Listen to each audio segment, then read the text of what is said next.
Assalamualaikum dan salam sejahtera murid-murid. Hari ini bersama saya Cikgu Rizwan, kita akan bersama meneroka untuk menengah atas. Okey, literasi digital sains komputer menengah atas.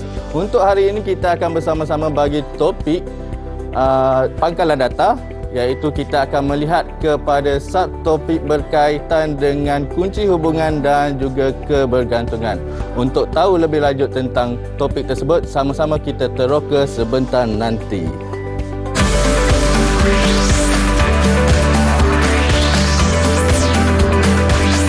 Didik TV KPM. Hai, Assalamualaikum dan selamat pagi. Anda sedang menyaksikan Teroka Didik TV KPM bersama dengan saya Azhar Hilmi. Itu dia, kita bersama dengan cikgu kita yang handsome. Assalamualaikum cikgu. Waalaikumsalam. Apa khabar cikgu, sihat cikgu? Alhamdulillah hari ini. Alhamdulillah baik. Kita bersama dengan cikgu Muhammad Rizwan Kamarudin, SMK Tiram Jaya Tanjung Karang, Selangor. Baik, tadi cikgu dah bagi teaser dah tentang apa yang kita nak teroka pada pagi ni cikgu. Yes.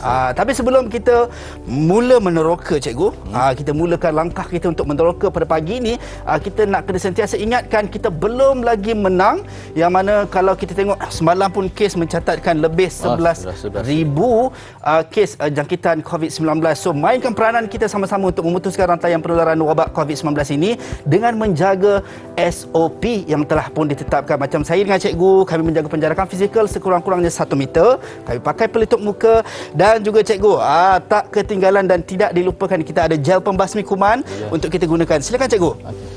Kepada anda yang berada di rumah, mungkin kalau tidak ada gel pembasmi kuman ataupun cecair pembasmi kuman, boleh gunakan air dan juga sabun. Yang paling penting kita nak pastikan kebersihan diri kita terjaga. Cikgu dah guna, saya juga wajib untuk gunakan. Okey. Baik, cikgu, mungkin sebagai awal ni cikgu, orang kata tak kenal maka tak cinta. Kita nak berkenalan dengan lebih dekat lagi dengan cikgu. Mungkin cikgu boleh perkenalkan diri cikgu. Silakan. Okey, nama penuh saya Cikgu Muhammad Rizwan bin Kamarudin. Yep. Okey, sekarang berkhidmat di SMK Tiram Jaya Tanjung Karang, Selangor. Baik. Okey, sebagai guru penyelaras bestari di sana. Okey, baik, itu dia. So hari ini macam cikgu sebut tadi, kita nak meroka subjek kita sains komputer, dan juga topik kita ataupun subtopik yang kita nak bincangkan pada pagi ini adalah kunci hubungan dan kebergantungan. Betul tak cikgu? Betul. Baik, itu dia. Cikgu, ada orang bisik dekat saya ni cikgu, dia kata, abang, saya nak join lah kelas pagi ni. Okey, kita nak persilakan rakan-rakan kita yang awesome pada pagi ni untuk terus bersama dengan kita daripada SMK Tiram Jaya Tanjung Karang, Selangor. Di manakah mereka? Jeng. Itu dia. Assalamualaikum dan selamat pagi. Apa khabar semua? Wah, ceria-ceria lah pelajar cikgu. Baik cikgu, kita nak berkenalan dengan dia orang, boleh tak? Boleh. Okey. Baik, para murid-murid yang ada di Google Meet pada ketika ini, kita nak berkenalan. Kita mulakan dengan Nur Adlina Hanim. Silakan. Assalamualaikum dan selamat sejahtera kepada Waalaikumsalam warahmatullahi dan Abang Azhar. Saya Nur Adlina Hanim binti Ahmad Rizal dari Sekolah Menengah Kebangsaan Tiram Jaya. Boleh panggil saya Adlina. Adlina. Baik, terima kasih Adlina. Seterusnya, Siti Nur Hazwani. Silakan. Assalamualaikum dan selamat sejahtera kepada Cikgu Rizwan dan Abang Azhar. Saya Siti Nur Hazwani binti Azmi. Boleh panggil saya Wani. Baik, terima kasih Wani. Ceria je Wani pagi ni cikgu. Baik, kita teruskan dengan murid kita yang seterusnya, Nur Farisha. Silakan. Assalamualaikum dan selamat sejahtera kepada Cikgu Rizwan dan Abang Azhar. Waalaikumsalam warahmatullahi. Saya Nur Farisha Amani binti Selamat. Boleh panggil saya Farisha. Baik, terima kasih Farisha. Pun sama juga, semua ceria-ceria ni, senyum je pagi ni. Baik, seterusnya Alia. Silakan Alia. Assalamualaikum warahmatullahi wabarakatuh. Cikgu Rizwan dan Abang Azhar. Nama saya Alia Najati Muaji. Boleh panggil saya Alia. Baik, terima kasih Alia.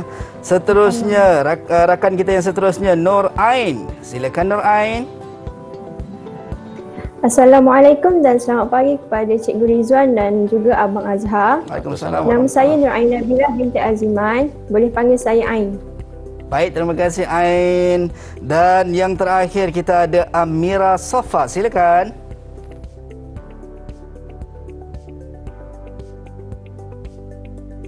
Amira, mic kena on Amira. Mike. Itu dia, kita tak dapat nak dengar suara Amira. Baik, silakan Amira.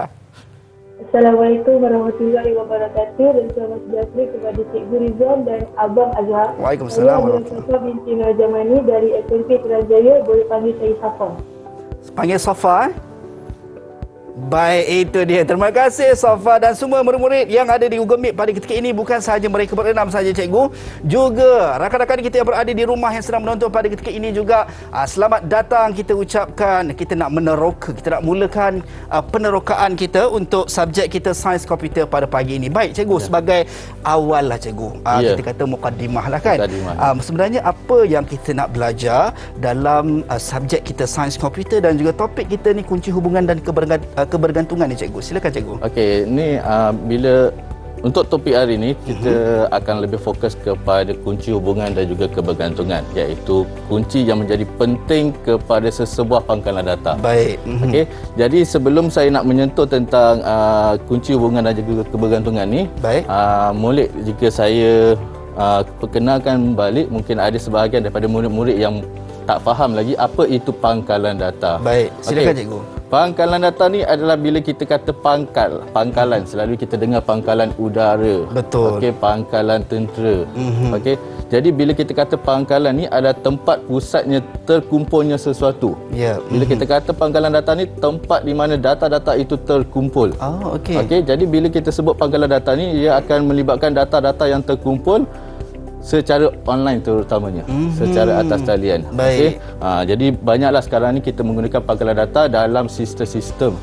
Okay, terutama sekali kebiasaannya semua orang sudah menggunakan Facebook sekarang ni kan. Betul cikgu. Okay, jadi informasi-informasi diri yang selalu kita masukkan dalam Facebook tu, okay, secara automatik kita andaikan Facebook itu adalah satu pangkalan data. Dia mengumpulkan semua maklumat kita berada dalam server dia tersendiri. Baik. Secara atas talian. Ya, itu dia. Kalau selalu cikgu kita dengar bila sebut sains komputer ni, orang membayangkan programming lah cikgu kan. So kali ini kita nak lebih spesifik kepada pangkalan data macam cikgu sebutkan tadi. Saya pun nak tahu juga cikgu kan berkenaan dengan pangkalan data yang cikgu nak sampaikan pada pagi inilah. Baik, tadi cikgu dah mention lah beberapa website yang kita selalu gunakan kan, tapi kita tak pasti ataupun tak tahu bagaimana pangkalan data itu berfungsi dan sebagainya. Tapi kita nak berhenti rehat seketika, boleh tak cikgu? Boleh. Tadi Safa cakap, abang saya nak minum air kejap lah. Okey, so kita berhenti rehat seketika. Kembali selepas ini dalam Teroka Didik TV KPM.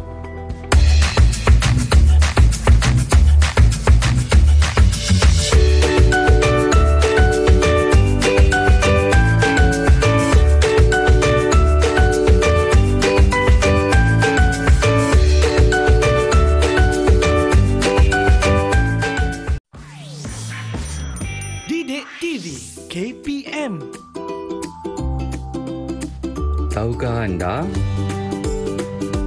Laman sosial Facebook dijangka membina pusat datanya di Singapura dan ia merupakan pusat data Facebook yang pertama di rantau Asia.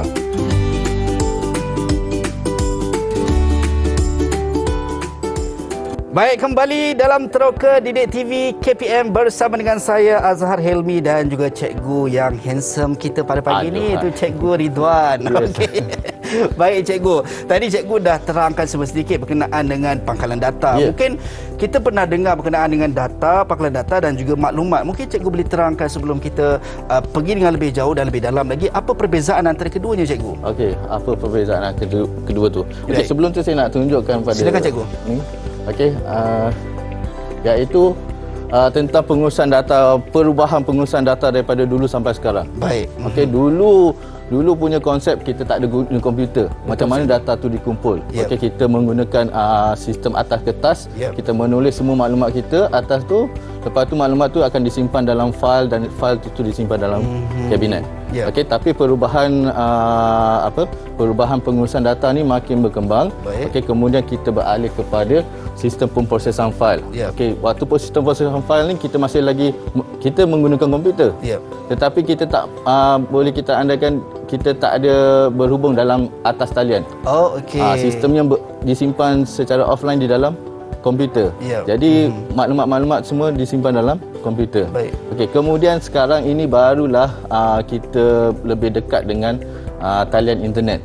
Okey, jadi talian internet ini kita gunakan untuk pengurusan data yang terkini. Sebab itu kita ada sekarang ni kita panggil sistem pangkalan data. Okay. Itu evolusinya cikgu. Evolusinya. Okey. Menjawab persoalan yang tadi, okey, berkaitan data dan juga maklumat. Okey, saya ringkaskanlah apa yang dikatakan data dan juga maklumat. Okey, data ni kita anggap sebagai satu benda mentah yang kita tak boleh nak buat apa lagi. Okey, sebagai contoh, data yang pertama kita ada nama.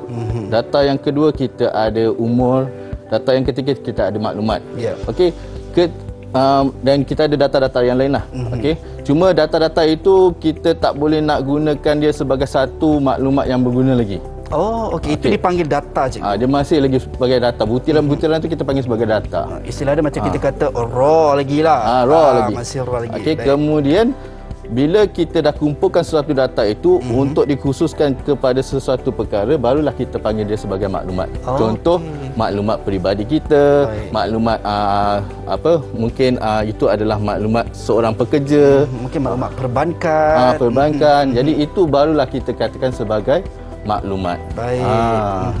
Itu dia. So kita dapat tahu perbezaan di antara data dan juga maklumat dan bagaimana pangkalan data itu berfungsi secara umumnya. Cikgu terangkan sedikit. Mungkin kita nak teruskan sesi pembelajaran kita. Cikgu, silakan. Kita akan teruskan sesi pembelajaran kita berkaitan dengan kunci hubungan dulu. Okey, kita akan fokus kepada kunci hubungan. Okey, kunci hubungan ni terdiri daripada dua perkara. Iaitu kita ada kunci primer dan juga kunci asing. Okey, kunci primer selalunya kita akan sebut sebagai primary key. Kunci asing kita akan panggil sebagai foreign key. Cikgu. Okey. Jadi apa yang maksudnya kunci primer dan kunci asing ni? Okey. Kunci primer ni adalah satu kunci yang paling penting dalam pangkalan data. Okey. Sebab kita perlukan kunci primer ni bagi mendapatkan rekod-rekod selebihnya. Okey, sebagai contoh, sebagai diri kita, kita ada kunci primer kita sendiri yang menunjukkan personaliti diri kita. Okey, contohnya kalau kita memberikan nombor IC, IC semua orang tak sama kan? Okey, jadi nombor IC tu kita anggap sebagai kunci primer yang mewakili data-data diri kita. Okey, termasuk juga kalau kita katakan cap jari. Cap jari juga kita boleh katakan sebagai kunci primer sebab dia adalah unik bagi setiap manusia. Okey, jadi bila kita tunjukkan cap jari ni, benda yang unik ini kita andaikan dia sebagai kunci primer. Okey, berbeza dengan kunci asing. Okey, kunci asing adalah pinjaman daripada kunci primer. Okey, sebagai contoh saya nak tunjukkan dekat sini. Okey, mungkin yang saya nak tunjukkan dekat board ni mungkin tak berapa jelas, jadi kita ada sedikit paparan daripada skrin ni. Okey. Okey, mungkin Azan nak dekat lagi? Boleh cikgu. Okey. So ini adalah apa yang ataupun terpapar di skrin kita lah cikgu. Baik. Okey. Sekarang ni dalam pangkalan data, bila kita nak menyimpan sesuatu data ataupun rekod itu, kita memerlukan satu jadual. Okey, satu jadual. Okey, kita andaikan ini adalah jadual asal. Okey, satu jadual asal yang panjang yang mempunyai butiran-butiran yang sedikit. Okey, tapi kalau secara realitinya mungkin lebih banyaklah. Kita perlukan masuk alamat, kita masukkan maklumat-maklumat lain lagi. Okey, jadi jadual asal ni, okey, dalam pangkalan data, jadual yang panjang ini kita perlu pisahkan dia supaya supaya pangkalan data itu dapat berfungsi dengan lebih baik. Okey, jadi apa yang perlu kita buat daripada jadual asal ni, saya akan memisahkan dia. So lebih spesifik lagi cikgu lebih spesifiknya supaya kita akan dapat lihat apa yang dikatakan sebagai kunci primer dan juga kunci asing. Baik. Okey. Daripada jadual asal ni kita ada kod buku, nama buku, pengarang, ID murid, nama, nombor telefon, tarikh pinjam dan juga tarikh hantar. Baik. Okey, daripada keseluruhan jadual ni kita boleh pisahkan dia mengikut kategori dia tersendiri. Okey. Baik. Jadi contoh kod buku dengan nama buku dan pengarang kita letakkan dia dalam satu jadual khusus dia yang kita panggil jadual yang berkaitan dengan buku sahaja. Baik. Cikgu, ini saya buka siap-siap cikgu ya? Boleh. Okey. Baik. Okey. Satu jadual yang berkaitan maksudnya daripada jadual yang atas tu kita pecahkan cikgu supaya kita dapat nampak nanti kunci hubungan dia. Baik. Okey, kemudian kita dah pisahkan kunci buku. Lepas tu kita akan pisahkan lagi. Baik. Iaitu berkaitan dengan peminjam dia. Iaitu kita ambil ID murid, baik, nama dan juga nombor telefon. Nombor telefon, baik. Okey. Okey, kemudian selebihnya, okey, tarikh pinjam dan tarikh hantar. Baik. Kita tinggal tarikh pinjam dan tarikh hantar kan? Yep. Okey, tetapi dalam tarikh pinjam dan tarikh hantar ni, saya masukkan sekali dengan dia punya atribut iaitu kod buku dan juga ID murid. Dimasukkan sekali dalam tu juga. Nanti saya akan terangkan kenapa kod buku ID murid bersama dengan tarikh pinjam dan juga tarikh hantar. Baik. Okey. Selepas kita dah pisahkan ni, okey, kita perlu kenal pasti apakah kunci unik yang berada dalam jadual tersebut. Okey, baik. Saya mula faham kenapa perlu kita pecahkan adalah untuk kita menentukan dulu terlebih awal mana kunci primer dan juga mungkin mana kunci asing. Okey. Okey. Okey. Jadi mungkin kita boleh bertanya kepada pelajar. Baik. Okey, Amira Safa. Amira Safa, silakan. Okey. Amira Safa, kamu lihat kepada jadual buku ni. Okey, kamu lihat kepada jadual buku ni. Okey, yang mana boleh kamu nyatakan sebagai kunci primer?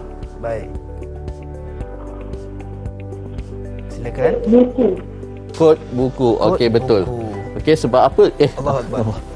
Baik, so kod buku adalah dikategorikan sebagai kunci primer lah cikgu. Okey, kenapa kita anggapkan dia sebagai kunci primer? Baik. Selalunya kod ni adalah kod satu kod yang unik, nombor yang unik. Okey. Yang akan mewakili rekod-rekod berkaitan dengan buku tersebut. Baik. Okey, contohnya nama buku tersebut, pengarang tersebut.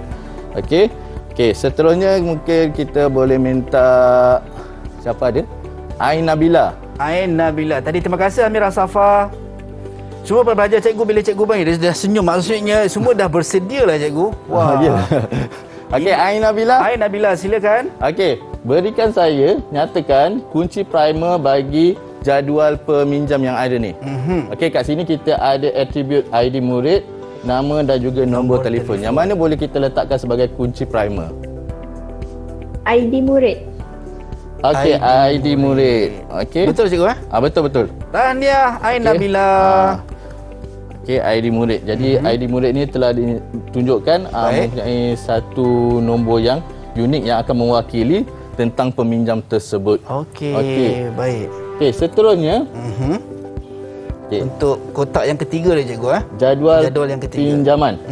Okey, jadual pinjaman ni ini yang kita katakan sebagai kunci hubungan. Okey, iaitu kita meminjam kunci daripada jadual asalnya. Baik. Okey, untuk menentukan tarikh pinjam dan tarikh hantar, kita perlukan kod buku dan juga ID murid dia. Okey. Jadi mungkin kita boleh minta siapa? Farisha tahu? Okey, Farisha. Okey, Farisha. Silakan Farisha. Boleh nyatakan daripada jadual pinjaman ni yang mana kita katakan sebagai kunci asing? Maksudnya di antara ketiga kod buku. Kod buku. Kod buku adalah sebagai kunci asing. Sebab apa kunci asing? Sebab kita pinjam kod ni daripada jadual buku. Dan kita adalah satu pinjaman iaitu kunci hubungan daripada jadual peminjam. Baik. Apa dia? Okey, mungkin siapa boleh pula? Alia? Nampak Alia Najiha cikgu macam nak menjawab cikgu. Silakan Alia. Alia cepatlah. ID murid. Okey, ID murid ni. Baik, tahniah. Okey. Jadi kunci asing, ID murid dan juga kod buku ni merupakan kunci yang dipinjamkan daripada kunci primer iaitu daripada jadual peminjam dan juga jadual buku. Baik. So itulah kita kata kalau cikgu sebut tadi kunci primer ni adalah benda yang paling penting cikgu dalam pangkalan data ni, yang mana dengan akses kepada kunci primer ni kita dapat akses semua sekali. Yes. Okey, macam cikgu. kita biasa sekarang kita banyak login kan. Okey, terutama email. Betul. Okey, kalau email tu, kita kata email tu juga sebagai satu kunci primer. Sebab semua orang tidak mempunyai email yang sama kan. Baik. Okey, jadi bila kita nak buka email tu kita perlu login dulu. Yes. Jadi sistem pangkalan data tu dia akan kesan email tersebut sebagai kunci unik yang akan melihat apakah rekod-rekod yang berkaitan dengan email tersebut. Mungkin siapa dia buat pemilik dia, email dan sebagainya. Apa kan? Maksudnya dia email ke orang, so dia dapat email, so data-data yang ada dalam tu menggunakan dengan login email tadi cikgu. Baik cikgu. Jadi dia boleh kita katakan macam sekarang ni kita pun dah terlibat dengan MySejahtera. Betul cikgu. Jadi selalunya bila MySejahtera ni kita akan masukkan nombor IC kita. Kita tak ada pun beri maklumat keseluruhan tentang diri kita kepada pekerja tersebut. Tapi kita hanya bagi IC dan mereka boleh dapatkan keseluruhan rekod yang lain. Baik. Kalau cikgu ada sebut berkenaan dengan MySejahtera, kalau kita tengok bila mana kalau kita sekarang ni semua dalam fasa kita nak meningkatkan imuniti kelompok yang mana meningkatkan ramai orang untuk ambil vaksin. Kalau kita tengok mungkin macam saya alhamdulillah dah ambil vaksin cikgu. Bila pergi tu dia akan minta ID MySejahtera. Itu dikategorikan sebagai kunci primer. Yang akan mewakili tentang maklumat diri kita. Baik. Itu dia. So, satu benda yang saya rasa sangat jelas pada pagi ni cikgu. Baik, seterusnya cikgu. Seterusnya walaupun kita menggunakan kunci primer ni, tetapi kita ada beberapa kriteria yang perlu kita tekankanlah untuk memilih satu kunci primer ni. Macam tadi mungkin secara tak langsung saya ada beritahu, kunci primer ni adalah satu data yang unik yang akan mewakili diri kita. Kita perlukan satu data yang unik yang akan mewakili diri kita yang tak ada persamaan dengan individu-individu yang lain. Kalau ada persamaan, itu akan menjadi satu masalah dalam sesuatu pangkalan data. Baik, itu dia. So kita dapat jelas dan kita dapat faham berkenaan dengan kita kata sebagai kunci primer dan primary key dan juga foreign key yang mana kunci asing dan juga kunci primer yang mana perlu diberi penekanan dalam kita kata sesuatu pangkalan data lah pada pagi ini. Baik. So bila kita dapat tahu macam cikgu, adakah orang yang menghasilkan, contoh macam kita mungkin kita boleh katakan juga kalau kita buat website, kita ada website kita tersendiri yang mana orang boleh log in. Kan, so kita mendapat dia punya maklumat yang detail kan, macam cikgu sebut tadi, dengan menghasilkan dia ada kunci primer dengan dia login pada kita. So semua dia punya data akan kita dapat. So dari sudut mungkin kita nak tanya dari sudut secure-nya cikgu, maksudnya dari sudut kawalannya, macam bagaimana, macam kalau kita tahu kalau MySejahtera, so dia ada dia punya kawalan yang rapi. Macam yalah, kalau macam sekarang ni semua di hujung jari. Mungkin cikgu boleh kongsikan sikit cikgu. Sebab itulah bagi pendapat saya lah. Data peribadi kita adalah data yang penting. Jangan sewenang-wenangnya kita kongsikan. Terutama sekali nombor kad pengenalan kita dan juga identiti kita yang unik yang lain. Sebagai contoh, nombor IC tu, macam kita daripada macam yang zaman sekarang ni, daripada sejak lahir lagi mereka sudah ada nombor IC. Sampailah mereka dah besar. Dan semua itu didaftarkan di bawah Jabatan Pendaftaran Negara. Kemudian Jabatan Pendaftaran Negara ni ada hubungan dengan sistem-sistem berkemungkinan daripada Balai Polis, terutama macam KPM pun ada hubungan dengan Jabatan Pendaftaran Negara. Sebab tu bila macam murid sekolah sekarang, bila mereka nak berpindah, tak seperti dulu. Dulu kita bila nak berpindah sampai semua dokumen kita perlu bawa. Tapi sekarang ni kita hanya maklumkan kepada sekolah yang baru tu, apa nombor IC, terus sekolah yang baru tu dapat semua maklumat tu. Baik, itu yang perlu. Saya suka dengan apa yang cikgu tekankan tadi. Macam sekarang ni cikgu, kita dalam fasa semua murid-murid PDPR, pembelajaran dari rumah, dan menggunakan talian atas talian lah, online kan kalau kita kata. Dan kalau itu memudahkan kita punya data-data tercicir, ataupun bila mana kita akses ke satu-satu website yang mungkin kita tak pasti. So macam cikgu sebut tadi, pastikan data kita terjaga, tak sewenang-wenangnya share pada orang lain cikgu. Baik, so kita dapat faham dan jelas pada pagi ini berkenaan dengan kunci primer dan juga kunci asing. Kita nak teruskan penerokaan kita sekejap lagi cikgu. Kita nak beristirahat seketika. Kembali selepas ini dalam Teroka Didik TV KPM.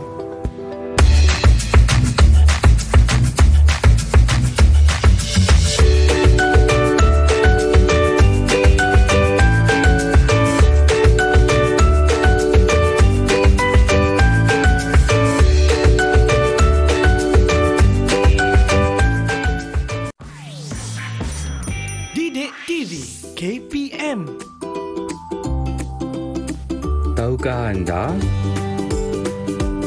bidang pengkomputeran merupakan sektor yang bakal menguasai keperluan kerjaya pada masa akan datang.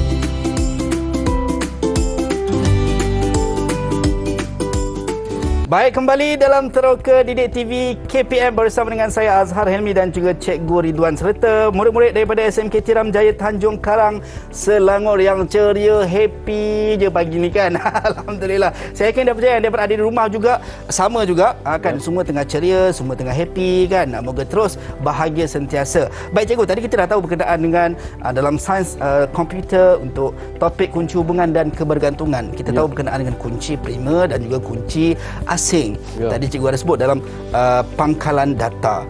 Kan mungkin kita nak teruskan penerokaan kita cikgu untuk subjek kita pada pagi ni. Silakan cikgu. Okey, jadi untuk seterusnya ni saya harap semua murid-murid sudah memahami apa yang dikatakan kunci primer dan juga kunci asing. Baik cikgu. Okey, selepas ini kita akan lihat kebergantungan pula berkait yang boleh dikaitkan dengan kunci hubungan tersebut. Oh, okey. Okey, ada 3 jenis kebergantungan.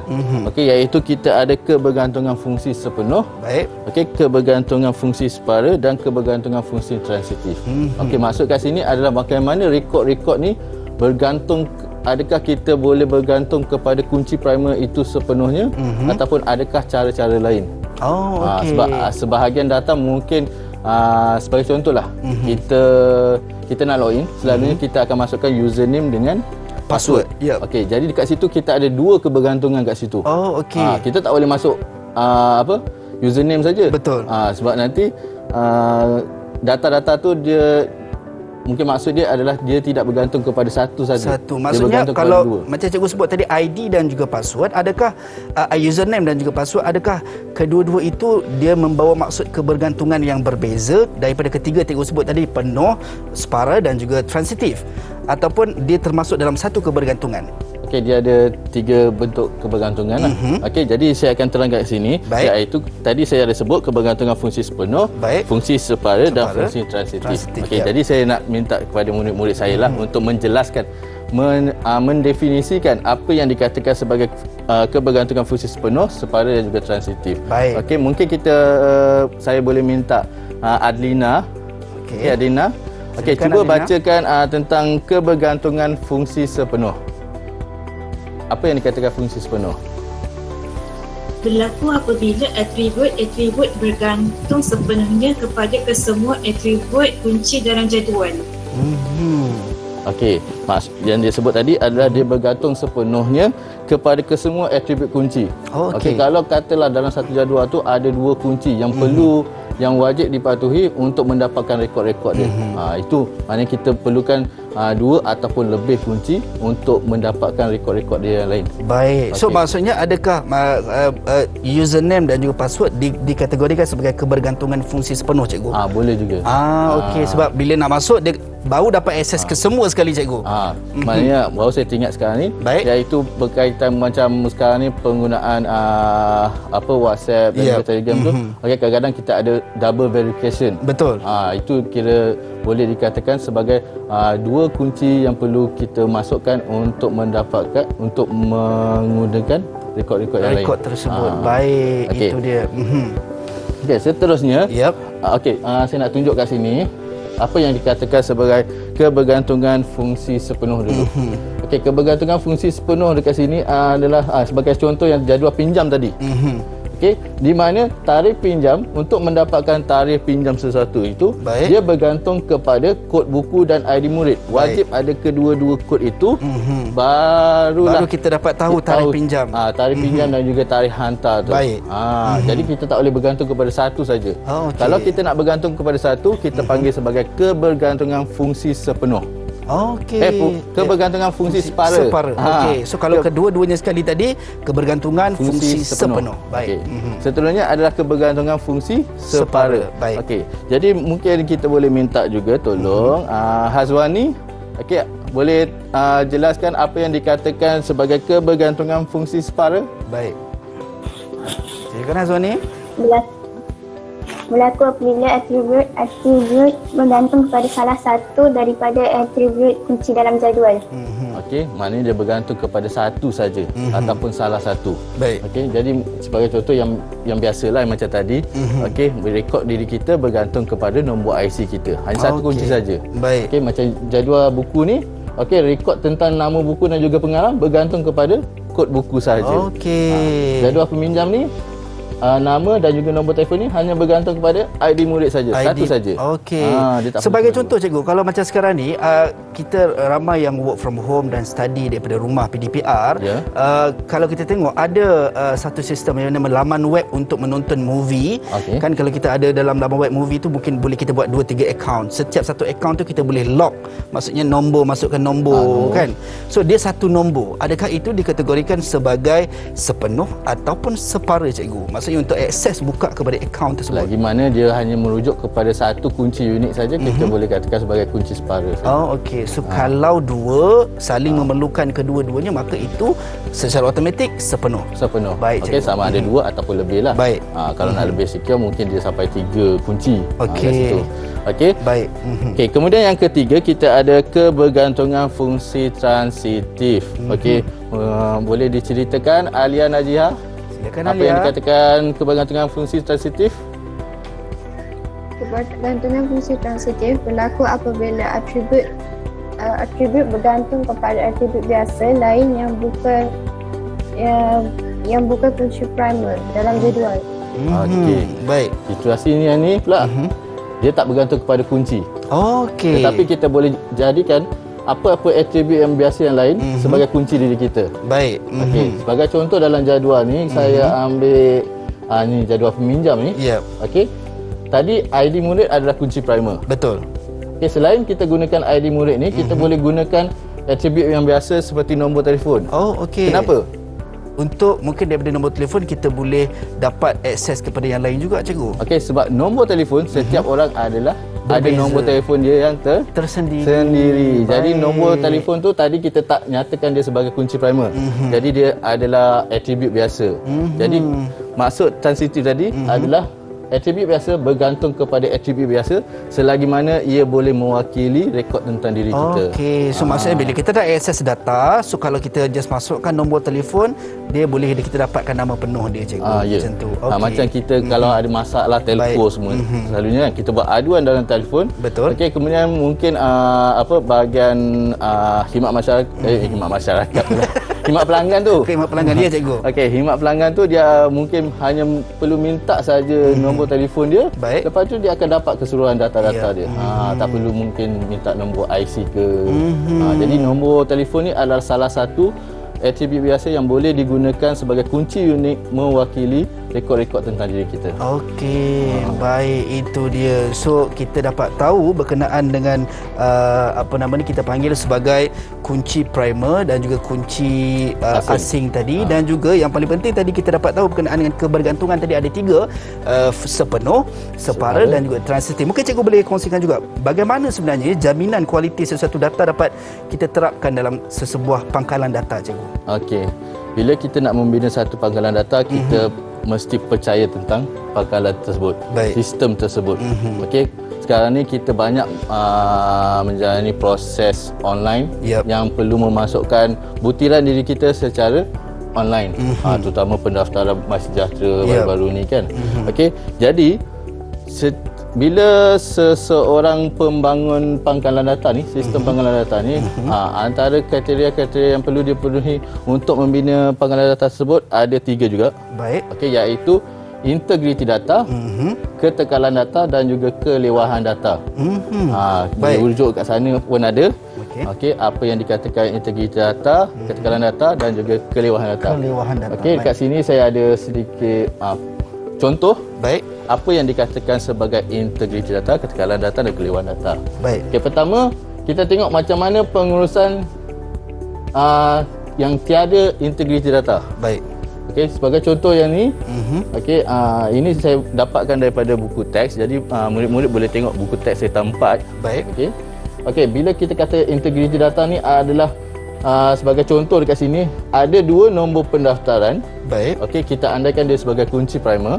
Okey, tetapi dia menyimpan rekod orang yang berbeza. Okey, kunci primer yang sama tetapi menyimpan data yang berbeza. Itu kita akan lihat kepada integriti data tersebut macam ada kesilapan. Baik. Okey, tiada integritinya.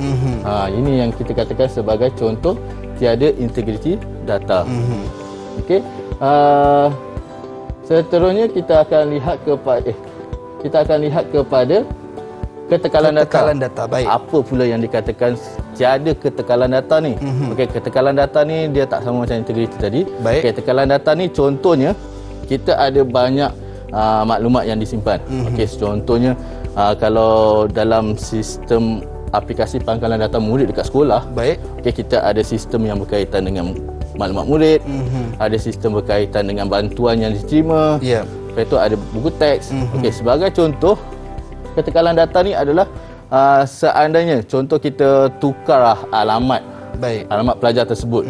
Okey, jadi alamat itu secara automatik dia perlu bertukar kepada maklumat-maklumat yang lain. Okey. Jadi yang tiada ketekalan data ni maksud dia adalah contoh satu maklumat ni, maklumat tentang diri dia tukar alamat. Okey. Tetapi bila tentang bantuan tentang lain, alamatnya tidak bertukar. Dekat situlah kita tengok kepada ketiadaan ketekalan data pada maklumat tersebut, sistem tersebut. Baik, itu dia. Itu kalau untuk ketekalan data, cikgu. Ya. Bagaimana pula yang lagi satu, cikgu? Kelewahan data, cikgu. Okey, kelewahan data pula macam ni. Okey, kelewahan data ni adalah maklumat yang sama, baik, rekod yang sama, tetapi disimpan dalam pangkalan data tu berulang-ulang kali. Dia bersalinan. Yep. Kita dah rekod nama dia. Okey, tetapi pada masa akan datang rekod yang sama disimpan lagi dalam sistem tu. Jadi ada pengulangan data tersebut dalam pangkalan data tu. Jadi ini yang dikatakan sebagai adanya kelewahan data. Kelewahan data. Maksudnya dia berulang kali, cikgu. Berulang kali tersimpan dalam. Cikgu, mungkin tadi cikgu ada sebut berkenaan dengan integriti data. Saya tertarik dengan integriti data tadi. Bila mana kalau kita tengok sekarang ini memerlukan kesemua orang untuk mengakses internet, PDPR, work from home dan sebagainya. Dan dalam masa yang sama juga wujud portal-portal ataupun kita panggil mereka yang scammer, cikgu, menggunakan sistem online juga. So maksudnya untuk mendapatkan data-data maklumat. Macam itu saya tertarik tadi apa cikgu sebut tadi, kan ada isu sebelum-sebelum itu juga menjual beli data dan sebagainya. So mungkin apa yang cikgu pernah sebut di awal tadi adalah berhati-hati dalam nak memberi data dan pastikan portal yang kita nak layari itu adalah portal yang betul-betul sahih lah, cikgu. Itu yang kita kena hati-hati. Kadang-kadang dia jadi macam duplikat, cikgu. Nampak seakan-akan portal ini tapi sebenarnya bukan portal itu sebenarnya. Kan. Baik. So cikgu, kita nak berhenti rehat seketika, cikgu. Boleh. Kita dah dapat tahu berkenaan dengan kebergantungan tadi ada 3 dan juga kita tahu berkenaan dengan kunci hubungan untuk memastikan kualiti ataupun integriti tadi ada 3 juga, yang mana integriti data, kita ada ketekalan data dan juga kelewahan data. Kita jumpa selepas ini dalam Teroka Didik TV KPM.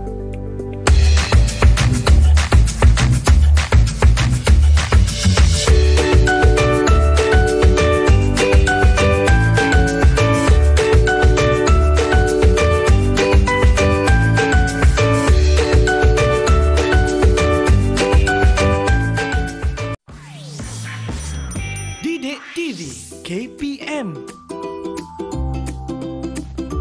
Tahukah anda?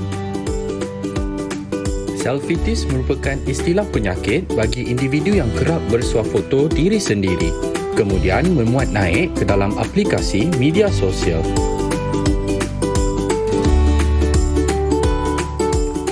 Baik, kembali dalam penerokaan kita di Teroka Didik TV KPM. Tadi kita berhenti singgah di R&R sekejap, cikgu. Kan kita take 5 kejap. Kemudian kita nak sambung penerokaan dan tapi sedar tak sedar kita hampir sampai ke tujuan kita.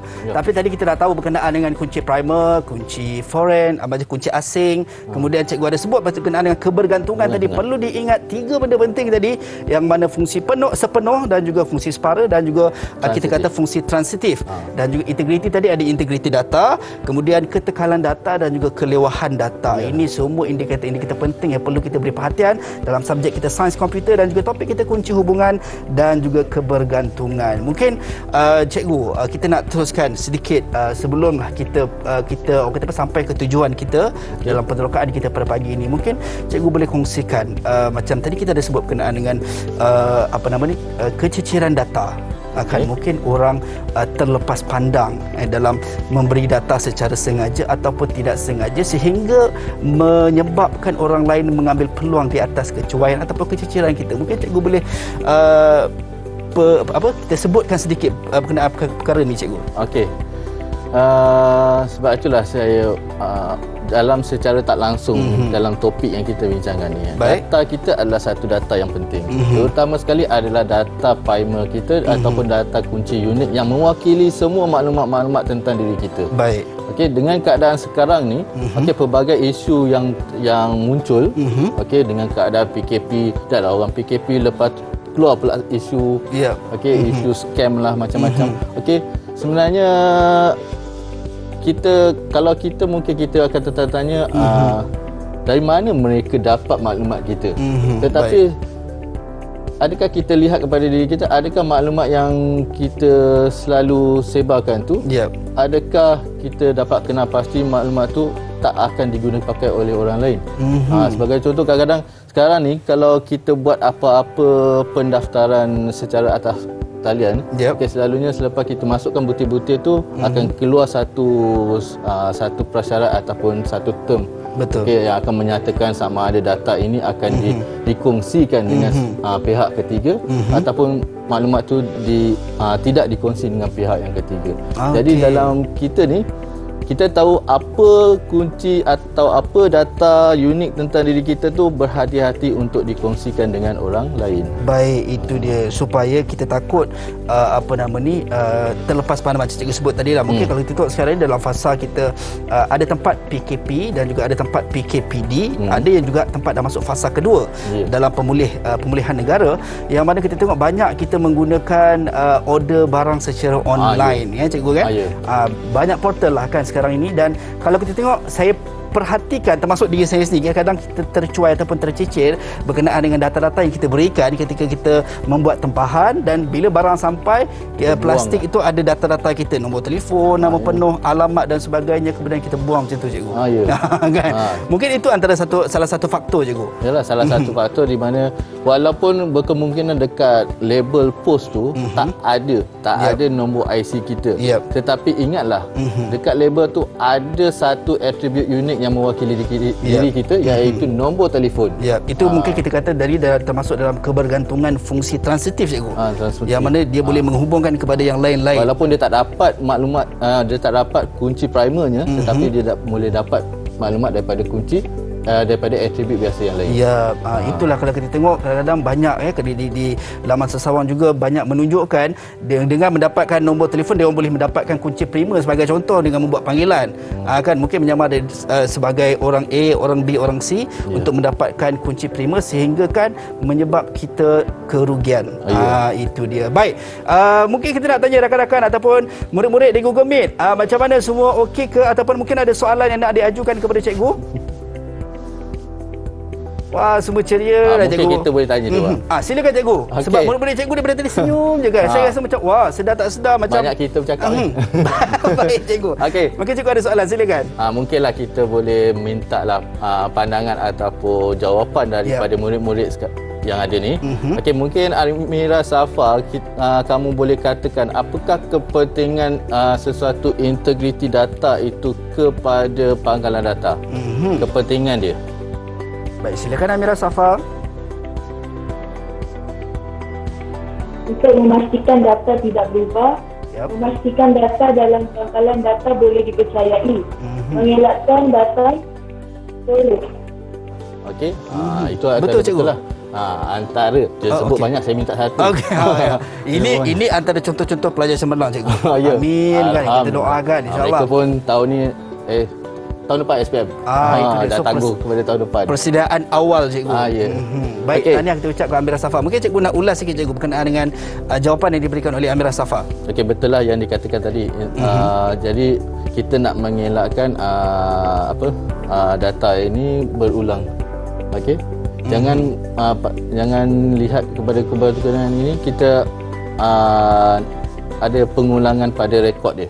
Okey. Kita nak pastikan integriti tu bila kita nyatakan sebagai contoh, kadang-kadang ada isu kita masuk nombor IC kita tetapi yang keluar rekod orang lain. Dekat situ kita nampak tiada integriti pada pangkalan data tersebut. Jadi itulah isu. Ya, mungkin macam cikgu sebut tadi dalam kebergantungan fungsi sepenuh yang mana bergantung kepada kunci primer, yang mana bila kunci primer tetapi datanya berlebihan ataupun lebih daripada satu, itu termasuk dalam integriti data lah cikgu kan. Maksudnya tidak ada integriti data. Baik, mungkin satu lagi soalan cikgu kita nak bagi kepada murid kita. Okey. Sebagai terakhir. Agak nak pilih ke siapa? Okey. Saya nampak sebab sekarang ni yang tengah macam ceria macam saya nak jawab. Saya nampak macam Alia lah cikgu. Alia.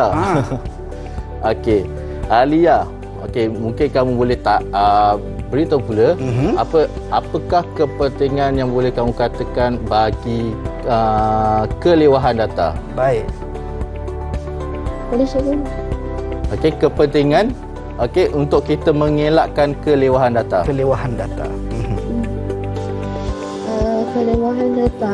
Kepentingan untuk mengelakkan kelewahan data adalah mengelakkan pertambahan saiz pada pangkalan data yang disimpan secara berulang.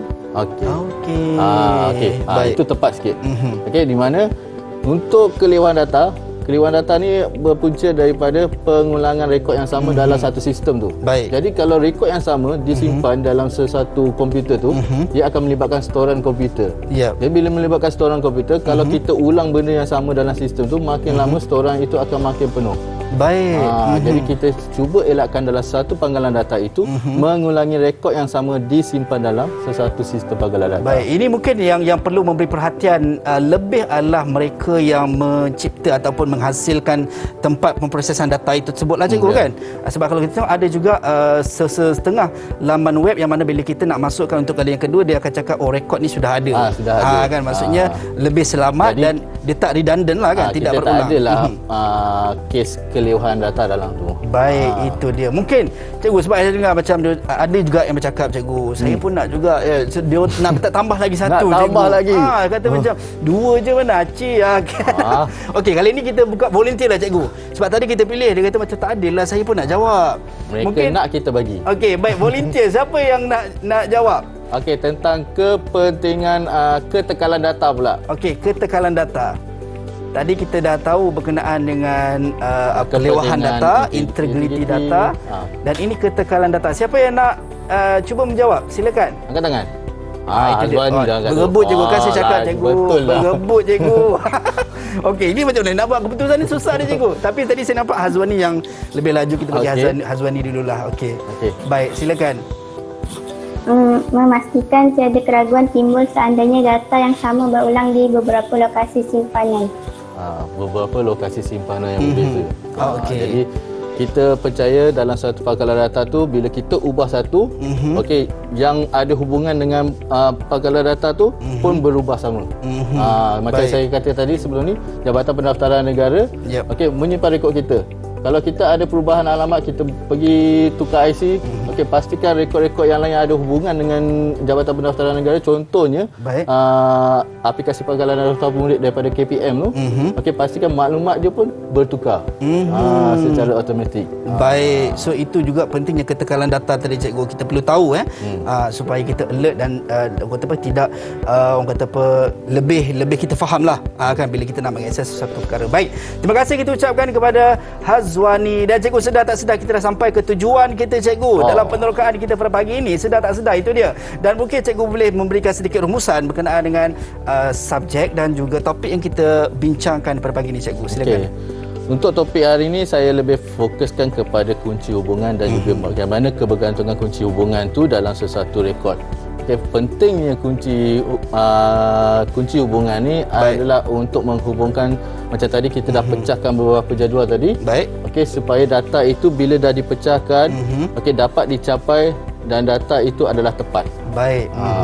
Jadi untuk topik hari ini, ingatlah bahawa kunci primer adalah kunci yang utama yang selalu digunakan oleh pembangun pangkalan data untuk membangunkan sistem dia. Baik, itu dia. So, be alert dan juga sentiasa menjaga kunci primer kita, tidak mudah hanya untuk share kepada orang yang tidak kita kenali. Baik, kita nak ucap jutaan terima kasih kepada Cikgu Muhammad Rizwan Kamarudin, SMK Tiram Jaya Tanjung Karang, Selangor, dan juga para murid daripada SMK Tiram Jaya Tanjung Karang, Selangor kerana sudi bersama kita pada pagi. Dia sangat-sangat ceria, sangat happening pada pagi ini. Kita mendoakan moga kita dapat sesuatu yang bermanfaat pada pagi ini, insya-Allah. Selepas ini kita akan belajar dan meneroka juga literasi digital. Tetapi siapa yang akan bersama dengan kita? Apakah topik yang kita akan bincangkan?